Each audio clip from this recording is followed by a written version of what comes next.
આ તરફ ખેડાના નડિયાદના ધારાસભ્ય પંકજ દેસાઈની જ ખોલી તંત્રની પોલ, કારણ કે પ્રી મોન્સૂન કામગીરી માત્ર કાગળ પર હોવાનો પંકજ દેસાઈના પત્રથી ઘટસ્ફોટ થયો। ધારાસભ્યએ જેટકોના અધિકારીને પત્ર લખીને લાલ આંખ કરી છે। જેટકોની પ્રી મોન્સૂન કામગીરીમાં ગંભીર બેદરકારી હોવાનો આ પત્રમાં ઉલ્લેખ છે। નડિયાદમાં જેટકો દ્વારા 66 કેવીની અંડરગ્રાઉન્ડ વીજ લાઇન નાખવામાં આવી હતી। વરસાદ બાદ અનેક જગ્યાએ ખાડા પડી ચૂક્યા છે અને ખાડા પડ્યા બાદ પણ જેટકો દ્વારા ખાડા પૂરવાની કોઈ કામગીરી કરવામાં નથી આવી।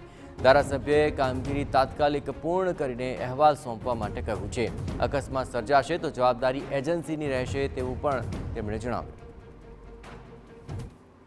એમને ઘણી વખત સૂચનાઓ આપી હતી કે આ કેબલ જે નાખ્યો છે એમાં બરાબર પુરાણ કરી પાણી નાખી અને કેબલ દબાવવાની વાત કરી હતી, છતાં કોન્ટ્રાક્ટરે એની મનમાની કરી છે અને એ કામ જેવું જોઈએ એવું થયું નથી। અને અત્યારે જે વરસાદ પડ્યો એના કારણે માટી બેસી ગઈ, કેબલ બહાર આવી ગયા છે, ઘણી જગ્યાએ દેખાય છે અને લોકો અંદર પડે એવી સ્થિતિ ઊભી થઈ। અને જો કદાચ વધારે વરસાદ પડે અને પાણી ભરાય તો લોકોને ખબર ના પડે કે આ જગ્યાએ ખાડા છે।